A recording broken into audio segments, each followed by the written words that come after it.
सभी साथियों को नमस्कार। मैं हूं तब्रेज़ और मैं आज आपको पढ़ा रहा हूं भारत का प्रायद्वीपीय पठार। और आप सभी का इस वीडियो में हार्दिक इस्तकबाल करता हूं, हार्दिक स्वागत करता हूं, तहे दिल से स्वागत करता हूं। तो आइए शुरू करते हैं इस वीडियो को। और इस वीडियो को शुरू करने से पहले मैं फिर आपसे एक रिक्वेस्ट करना चाहूँगा कि अगर वीडियो आपको अच्छी लगे, कंटेंट आपको पसंद आ रही है, तो आप इस वीडियो को लाइक करिएगा, इस वीडियो को शेयर करिएगा। आइए शुरू करते हैं। प्रायद्वीपीय पठार, इसको बोलते हैं अंग्रेजी में पेनिनसुलर प्लेट्यू। यह प्राचीन गोंडवाना भूमि का भाग है। जो प्रायद्वीपीय पठार है वह गोंडवाना भूमि का भाग है। यह आर्कियन काल की चट्टानों से बना हुआ है और इसका आकार जो है वह त्रिभुजाकार है। आगे आते हैं।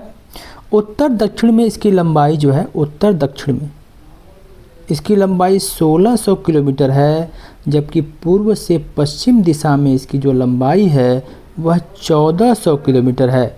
इस प्रकार इसका विस्तार 16 लाख वर्ग किलोमीटर क्षेत्रफल है। कितने क्षेत्रफल है?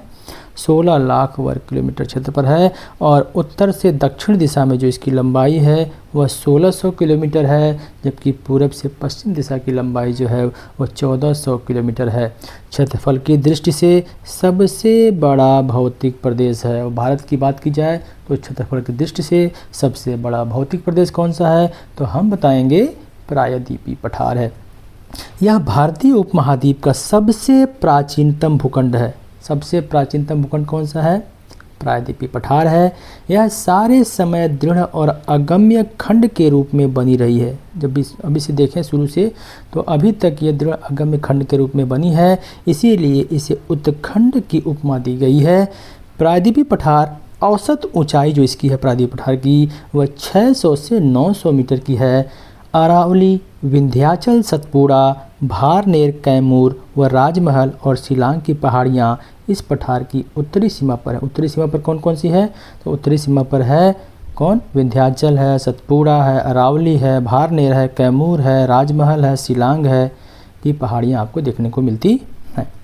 प्रायद्वीपीय पठार के पश्चिम में पश्चिमी घाट तथा पूर्व में पूर्वी घाट, इसका दक्षिणी छोर कन्याकुमारी है। अगर बात करें तो ये जो है आपको देख रहे हैं क्या है, ये पश्चिमी घाट है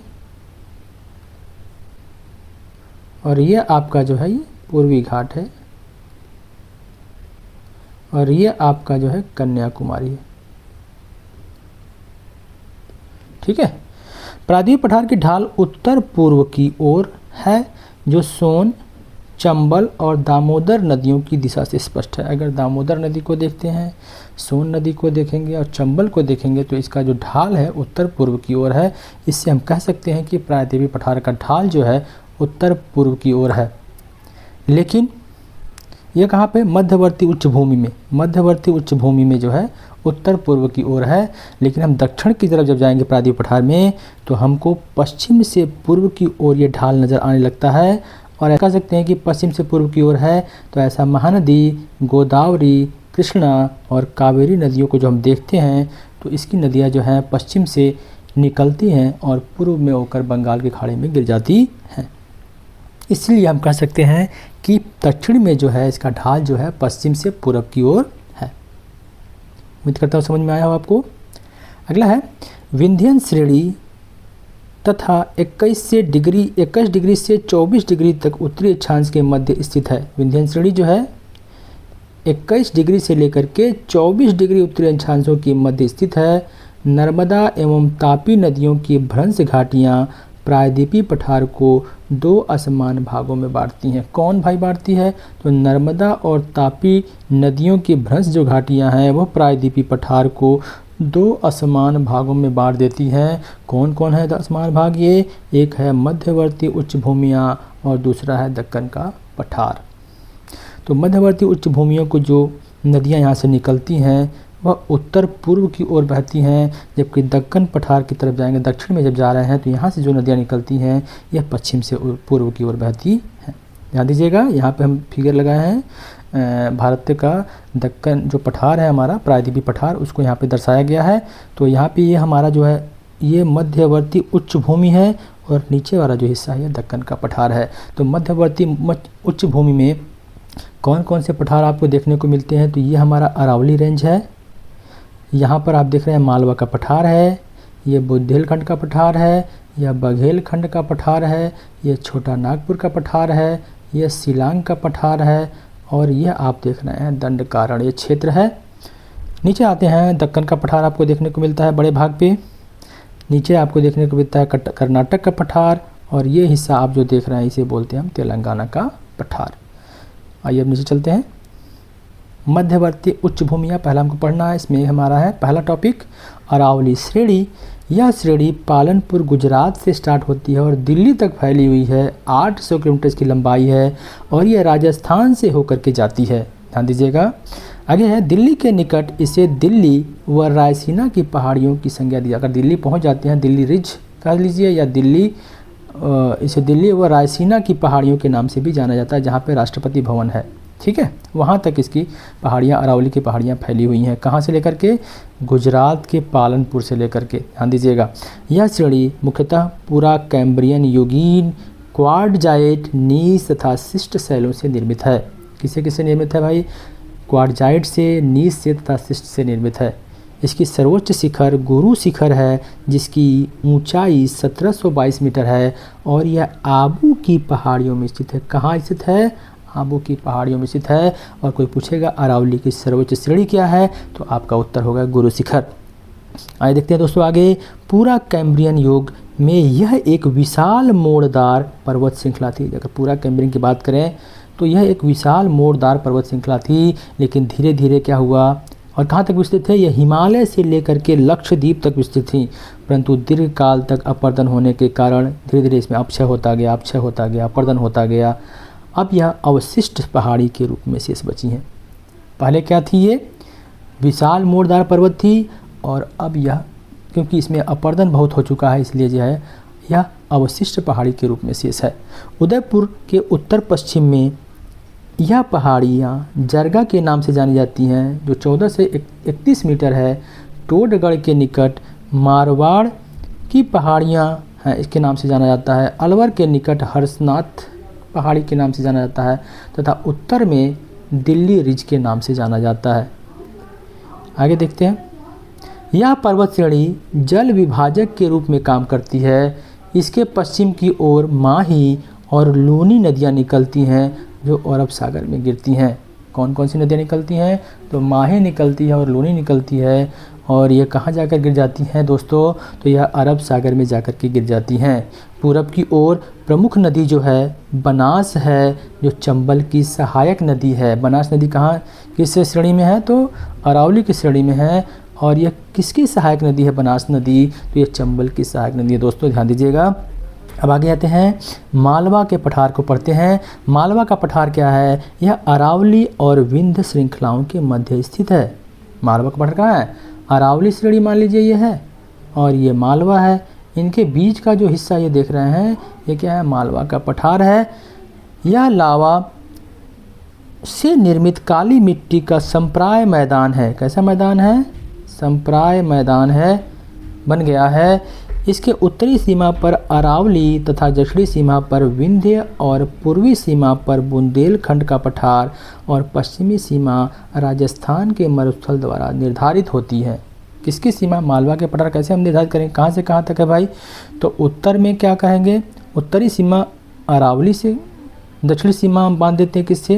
विंध्य से, और पूर्वी सीमा क्या कहते हैं? बुंदेलखंड का पठार है, वहाँ तक इसका विस्तार है, और पश्चिमी सीमा में राजस्थान के मरुस्थल के द्वारा निर्धारित की जाती है। ध्यान दीजिएगा। ये आगे है, इसका ढाल गंगा घाटी की ओर है। कैसे है? गंगा घाटी की ओर इसका ढाल है, और इस पर बेतवा, पार्वती, नीवज, काली सिंध, चंबल, काली सिंध की है, काली सिंध, चंबल तथा केन नदियाँ प्रवाहित होती हैं, जो आगे यमुना में जाकर के मिल जाती हैं।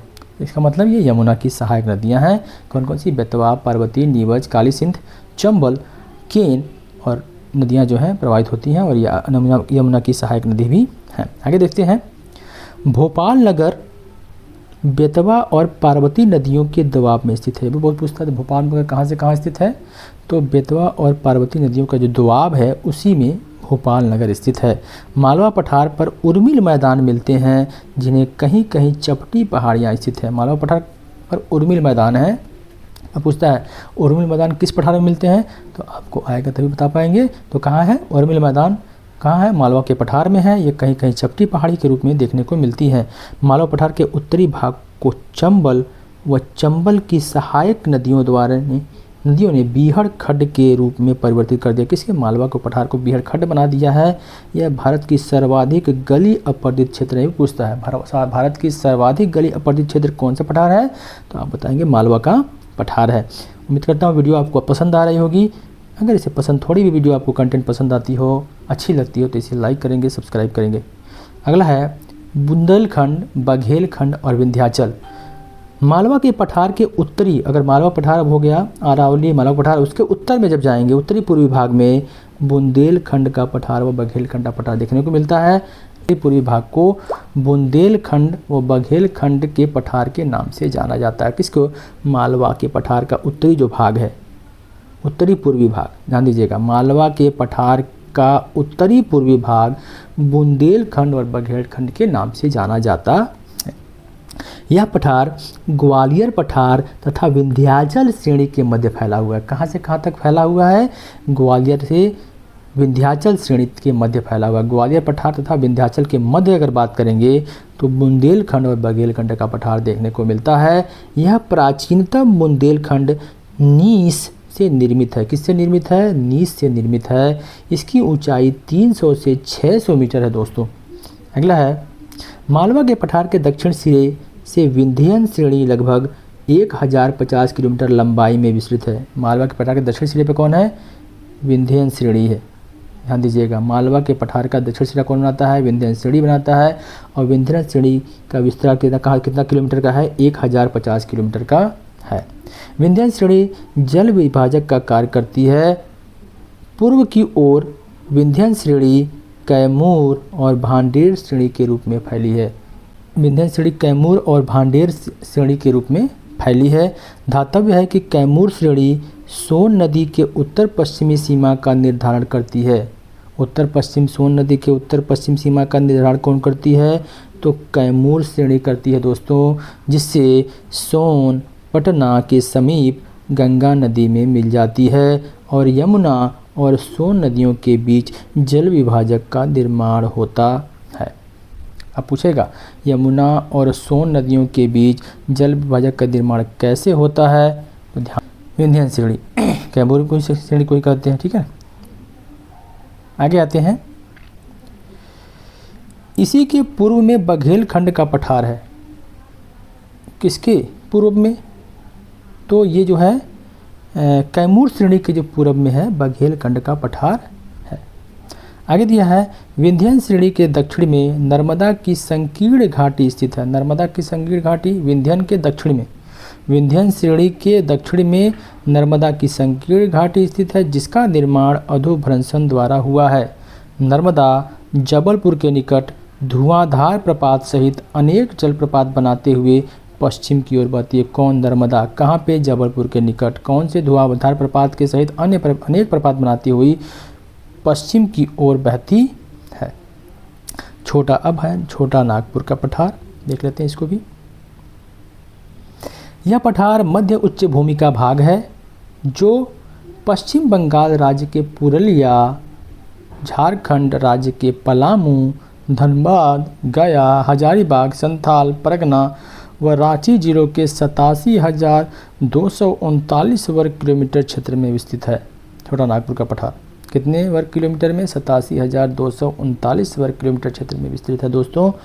आगे देखते हैं, महानदी सोन, स्वर्णरेखा व दामोदर इसी पठार की प्रमुख नदियाँ। किस पठार की प्रमुख नदियाँ हैं, तो छोटा नागपुर पठार की प्रमुख नदियाँ हैं।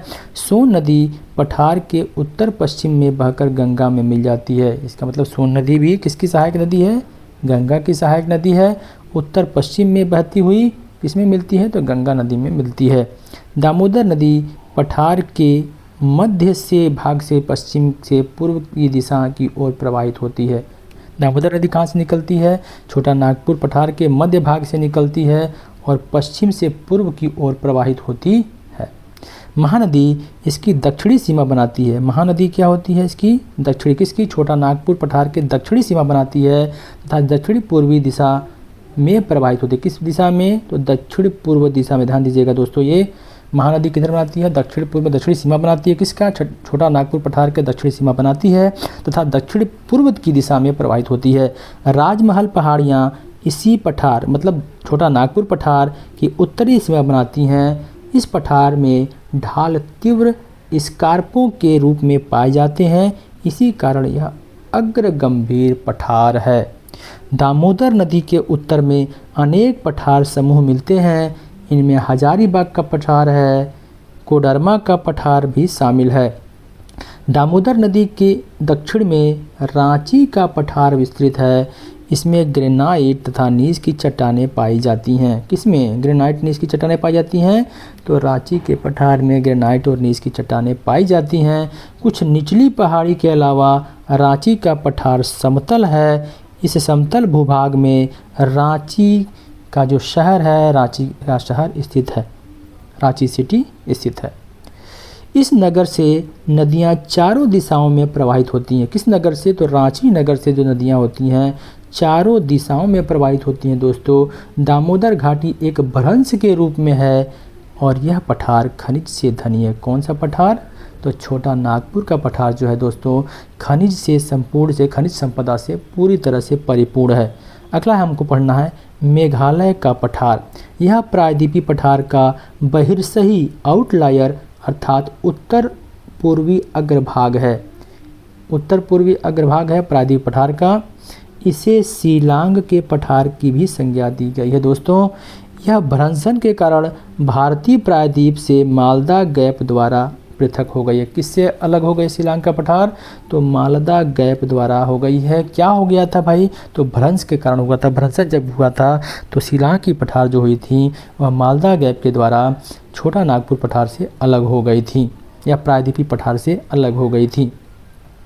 आगे दिया है, इस पठार के पश्चिम सिरे पर गारो की पहाड़ियाँ पश्चिमी सिरे पर गारो की पहाड़ियाँ हैं।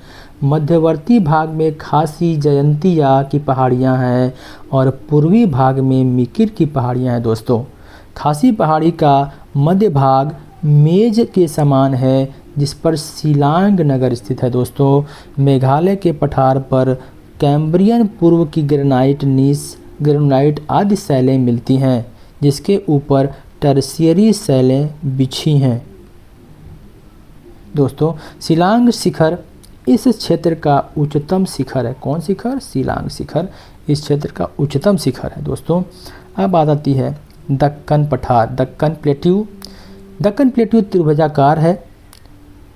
पूर्वी तथा पश्चिमी घाटों सतपुड़ा, मैकाल तथा राजमहल की पहाड़ियों के मध्य 7 लाख वर्ग किलोमीटर क्षेत्रफल विस्तृत है। कौन, दक्कन प्लेट्यू कितने लाख क्षेत्रफल, 7 लाख वर्ग किलोमीटर क्षेत्रफल फैला हुआ है। इसकी औसत ऊंचाई जो है 500 से 1000 मीटर है। दोस्तों, यह महाराष्ट्र के अधिकांश क्षेत्र, मध्य प्रदेश, छत्तीसगढ़ में, उड़ीसा में, पश्चिम आंध्र प्रदेश में, कर्नाटक में तथा तमिलनाडु स्थित है। इस पठार का निर्माण क्रिटेशियस ज्वालामुखी क्रिया द्वारा हुआ। कैसे हुआ था, किसका, दक्कन का पठार जो हो क्रिटेशियस ज्वालामुखी क्रिया जब हुई उसके द्वारा इसका निर्माण हुआ था। इस पठार का आधार रवेदार शैलों से निर्मित है। यहाँ पर जीवाश्म रहित ग्रेनाइट, नीस, बैसाल्ट, चूना पत्थर तथा क्वार्ट्ज मिलती हैं। इन शैलों के अपर्दन से काली मिट्टी का निर्माण हुआ। दोस्तों, अब है सतपुड़ा। इसी में पहला हमको पढ़ना है सतपुड़ा श्रेणी।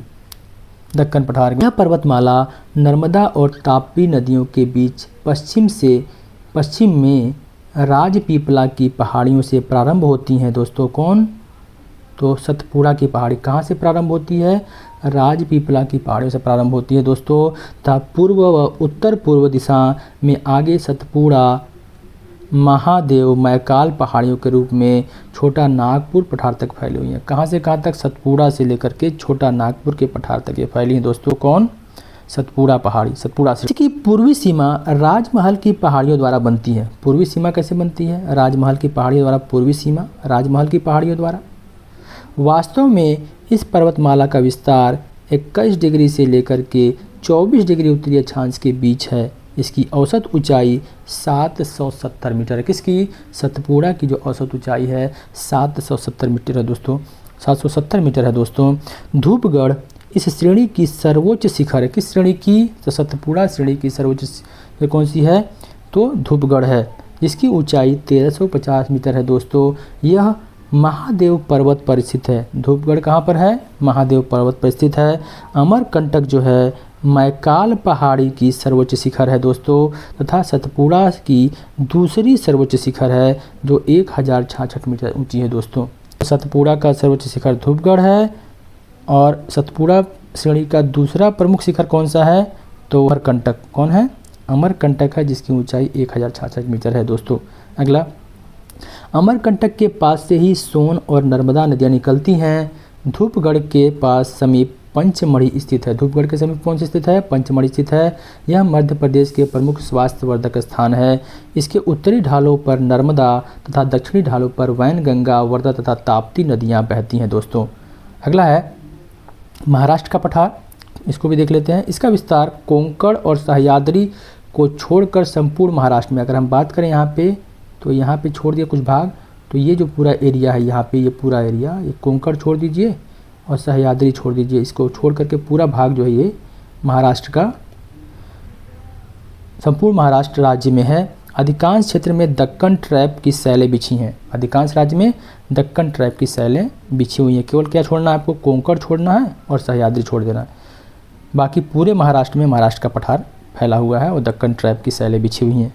आगे है, उत्तर में ताप्ती बेसिन एक असममित घाटी है जिसका ढाल दक्षिण की ओर मंद है तथा उत्तर की ओर सतपुड़ा पहाड़ी की ओर बहुत तीव्र हो गई हैं।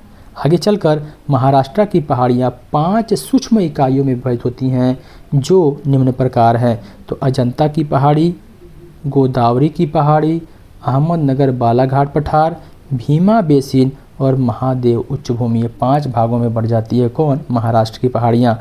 ज्ञातव्य हो कि उपयुक्त भौगोलिक इकाइयों में महाराष्ट्र राज्य के अंतर्गत ही बालाघाट श्रेणी, हरिश्चंद्र श्रेणी और सतमाला पहाड़ियाँ अवस्थित हैं दोस्तों।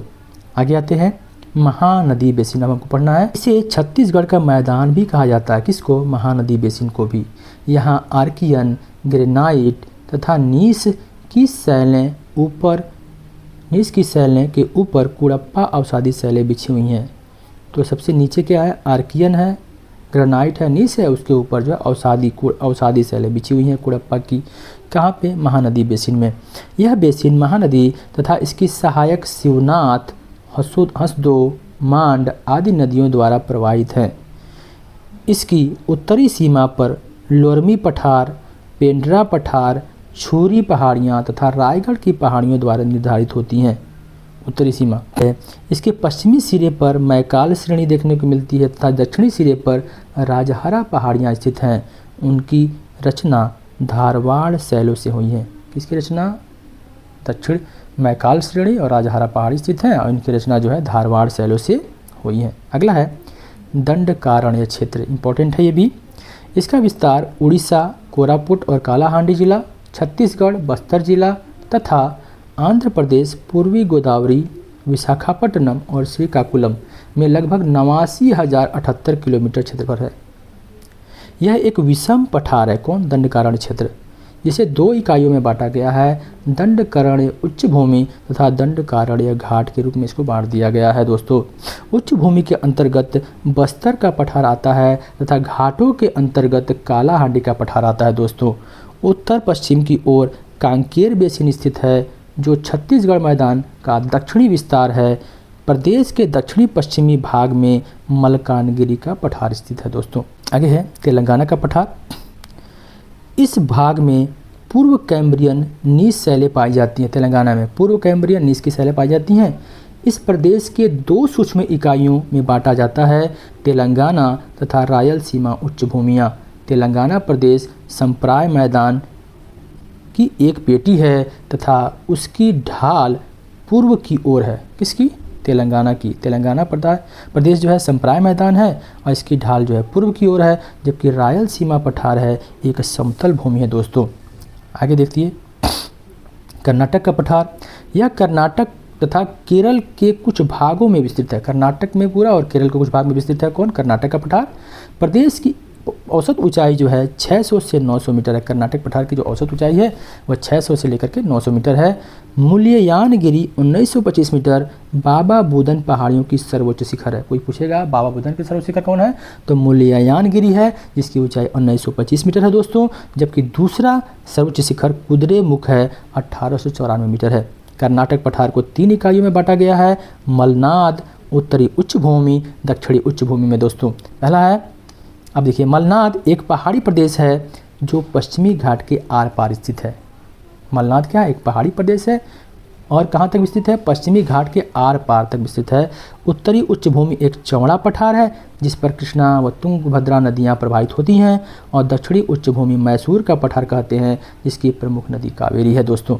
आगे है तमिलनाडु का पठार।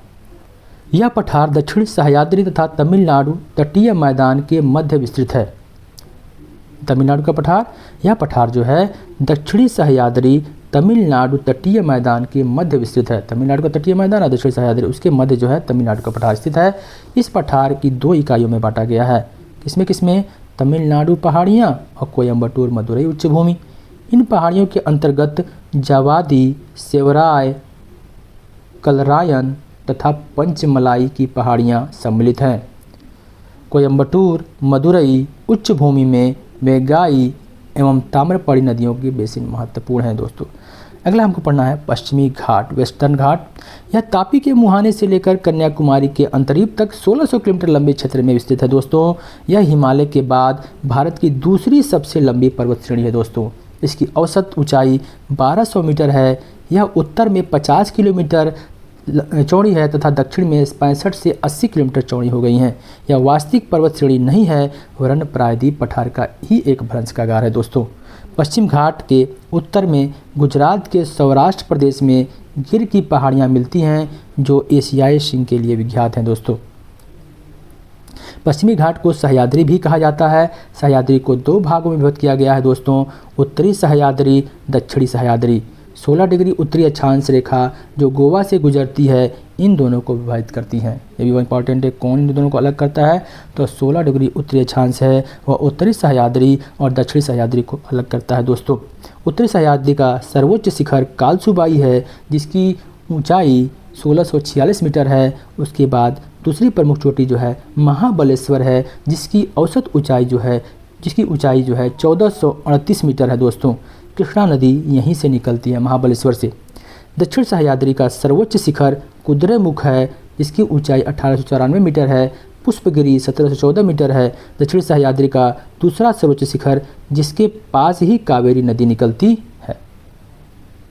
नीलगिरी एक पर्वत ग्रंथि है जहां पूर्वी घाट पर्वत एवं पश्चिमी घाट पर्वत आकर मिलते हैं। इसका सर्वोच्च शिखर दोदा बेटा 2637 मीटर है जो दक्षिण भारत का दूसरा सर्वोच्च शिखर है। प्रसिद्ध पर्यटक स्थल ऊटी या उटकमंडक नीलगिरी में ही स्थित है दोस्तों। नीलगिरी से दक्षिण में पालघाट दर्रा स्थित है। नीलगिरी से दक्षिण में कौन सा दर्रा है? पालघाट दर्रा है दोस्तों, जो तमिलनाडु को केरल से जोड़ता है। पालघाट से दक्षिण के एक और पर्वत ग्रंथि का निर्माण है जिससे अनाईमुदी पर्वत ग्रंथि कहते हैं। इस पर्वत ग्रंथि का निर्माण उत्तर से अन्नामलाई पहाड़ियों, उत्तर पूर्व से पलनी पहाड़ियों और दक्षिण से इलायची पहाड़ियों के मिलने से हुआ है। अन्नामलाई पर्वत का जो सर्वोच्च शिखर है वह अनाईमुदी है जिसकी ऊंचाई 2695 मीटर है। यह दक्षिण भारत की सर्वोच्च शिखर है। कोई पूछेगा कि दक्षिण भारत की सर्वोच्च शिखर कौन है, तो अनाईमुदी है। कितनी ऊंचाई है उसकी? 2695 मीटर है। कार्डामम इलायची की पहाड़ियाँ केरल एवं तमिलनाडु की सीमा पर हैं कि दक्षिण में नागरकोयल की पहाड़ियाँ हैं। कार्डामम के दक्षिण में कौन है? नागरकोयल है। ठीक है। और पश्चिमी घाट में 4 प्रमुख दर्रे मिलते हैं। कौन कौन से दर्रे हैं पश्चिमी घाट के? तो थालघाट दर्रा, इस दर्रे से मुंबई, नागपुर, कोलकाता रेल मार्ग गुजरते हैं। भोरघाट दर्रे से, इस दर्रे से मुंबई, पुणे, बेलगांव, चेन्नई रेल मार्ग व सड़क मार्ग को जोड़ता है। पालघाट दर्रा, यह दर्रा केरल में स्थित है। इस दर्रे में कालीकट, त्रिचूर, कोयम्बटूर, इडोर के रेल मार्ग व सड़क मार्ग गुजरते हैं। और सेनकोटा दर्रा, यह दर्रा नागरकोयल और कार्डामम की पहाड़ियों के बीच स्थित है, जो तिरुवनंतपुरम को मदुरई से जोड़ता है। बहुत इंपॉर्टेंट है, चारों देख लीजिएगा ध्यान से। पूर्वी घाट, पूर्वी घाट पहाड़ियों की एक श्रृंखला है जो 1450 किलोमीटर लंबी है और महानदी घाटी से नीलगिरी पहाड़ियों तक विस्तृत है। कहाँ से कहाँ तक? महानदी से लेकर के नीलगिरी तक विस्तृत है। इस पर्वत श्रेणी में नदियों के कई स्थान पर काट दिया है, इसी कारण यह अलग अलग पहाड़ियों के रूप में मिलते हैं। दक्षिण से उत्तर की ओर इन पहाड़ियों को नीलगिरी, पालकोंडा, नल्लामलाई, जवादी और सेवराय पहाड़ियों के नाम से जानते हैं। दक्षिण से पूर्व की ओर जब जाएंगे तो इन नामों से इनको जाना जाएगा। यहाँ नीलगिरी है, फिर पालकोंडा है, फिर नल्लामलाई है, फिर जवादी है, फिर सेवराय है। ठीक है ना, ध्यान दीजिएगा इसको। आगे आते हैं।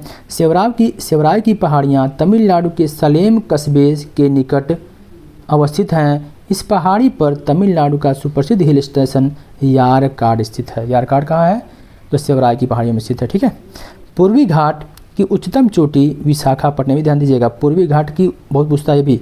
पूर्वी घाट की उच्चतम चोटी विशाखापट्टनम है, जिसकी ऊंचाई 1680 मीटर है, जबकि दूसरी सर्वोच्च शिखर महेंद्रगिरी है, जिसकी ऊंचाई 1501 मीटर है, जो गंजाम उड़ीसा जिले में स्थित है। जो गंजाम जिले के उड़ीसा में, उड़ीसा जो राज्य है और गंजाम जिला है, वहाँ पर आपको महेंद्रगिरी दिखाई देगी। आगे है, महेंद्रगिरी पर्वत गंजाम जिले में स्थित है। गोदावरी के बाद पूर्वी घाट स्पष्ट रूप से आंध्र प्रदेश के कुडप्पा और कुर्नूल जिलों में लगातार श्रेणी के रूप में मिलते हैं। इनको यहाँ नल्लामलाई पहाड़ियों के कहते हैं। यह 900 से 1100 मीटर ऊंची है। कौन? नल्लामलाई पहाड़ियाँ तथा क्वार्टजाइट व स्लेट चट्टानों की बनी हैं। पहाड़ियों का दक्षिणी भाग पालकुंडा श्रेणी कहलाता है। इसका दक्षिणी, नल्लामलाई का दक्षिणी भाग है पालकुंडा श्रेणी के नाम से जाना जाता है। थिरुवेल्लर जिले में जवादी पहाड़ियाँ, विल्लपुरम जिले में जीजी पहाड़ियाँ, तिरुचिरापल्ली जिले में कोल्लामलाई पहाड़ियाँ एवं पंचमलाई पहाड़ियाँ, सलेम जिले में सेवराय और कोडुमलाई तथा कोयम्बटूर जिले में नीलगिरी पहाड़ियाँ में अपना विस्तार रखते हैं। यह पहाड़ियाँ चर्नोकाइट चट्टान की बनी हैं। दक्षिण की पहाड़ियाँ में सागवान एवं चंदन के वृक्ष पाए जाते हैं। कावेरी पेन्नार नदियाँ के बीच वाले भाग पर मेलागिरी श्रेणी स्थित है, जो चंदन के वनों के लिए विख्यात है। कौन? मेलागिरी श्रेणी किसके लिए? चंदन के वृक्ष के लिए विख्यात है। यहाँ पर कावेरी नदी पूर्वी घाट को काटकर होजेकल नामक जलप्रपात बनाती है। और यहीं पर मेलागिरी श्रेणी के पास ही कावेरी नदी क्या करती है? पूर्वी घाट को काटती है और होजेकल नामक जलप्रपात को बनाती है। दोस्तों, तो आज के लिए इतना ही। अगर वीडियो आपको अच्छी लगी हो, पसंद आई हो, तो इस वीडियो को करिए, सब्सक्राइब करिए और दोस्तों में शेयर करिए। दोस्तों धन्यवाद। आज के लिए शुभ रात्रि।